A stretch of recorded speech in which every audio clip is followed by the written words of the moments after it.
Hatchet. Cobb's sessions with Dr. Bluett had degenerated to him regaling her with stories from his youth on the reserve.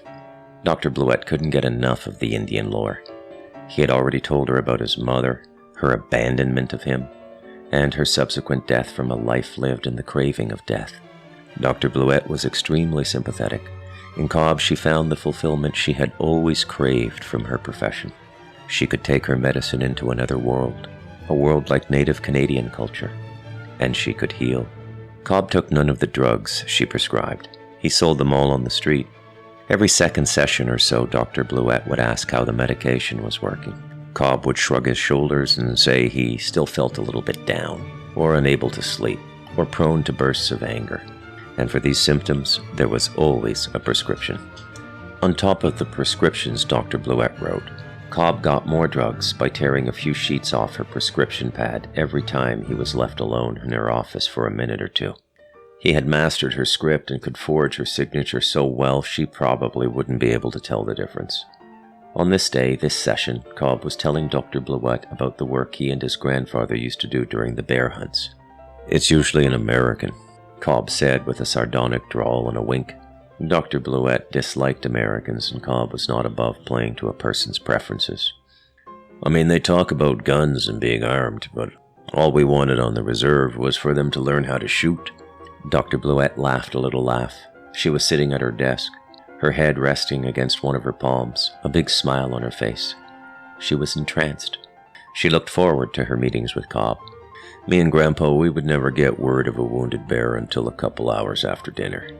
The first time I went with him, I was 11 years old. I had a hatchet, and he had a hatchet. We would get in his pickup truck and drive to where the hunters came out of the bush. Now, the hunt guide should have been able to kill the bear, but he was just some university guy with a degree in biology. That's not tracking. The guy ran bait lines all through the bush. He knew where the bears were because their food chains had been set up by him. If hunters came down from the US and they hadn't seen a bear after 3 days in the bush, this guy would blowtorch honey in a fry pan. That brings the bears running. They love honey." Cobb winked when he said honey. "So what do you do then?" "So what you do then is you set out at dusk, and you track the bear with nothing more than a flashlight and moonlight. You can't wait until morning. A wounded bear is too dangerous. The hardest part about the job was getting one of the hunters to go back into the bush with you to show you where the blood trail starts. They were too scared. Wounding a bear strikes a deep fear in most people." "Why do you think that is?" Dr. Bluett asked. "Maybe they know it's close to killing a person, and they feel bad." Dr. Bluett nodded her head. "I never would have thought of that." "So you get to the blood trail. Sometimes it's big and sometimes it's small. If it's small, you have to watch the leaves, the branches, and the forest floor real close. It's hard for a wounded bear to cover its tracks. Well, it's hard for any bear to cover its tracks, but a wounded bear also gives a blood trail. So then you follow the blood trail by moonlight. Sometimes it only takes a little while. Other times, you can be tracking well into the next day." "You don't go home and sleep?" Dr. Bluett asked. "Nope," Cobb said. "Can't. Bears gotta be killed. No telling what a wounded bear can do." Dr. Bluett nodded her head. "This time, me and Grandpa, we tracked till dawn. Then we came to a small clearing. You gotta stop and you gotta get your bearings in a clearing. You gotta find out which way the bear went. The blood trail was small. Grandpa said the bear was still strong. You gotta be real careful with a slightly wounded bear. They're really angry and still strong and fast." Dr. Bluett raised her eyebrows and let her mouth hang open. "So me and Grandpa, we knelt down and we're looking for the prints on the ground. It took Grandpa about 2 minutes to figure out that the bear had turned around. You see," Cobb said, "the bear had decided to track us." "Do they do that a lot?" Dr. Bluett asked. "It's not unheard of," Cobb said. "Anyhow, the bear came out of the bush behind us and charged me.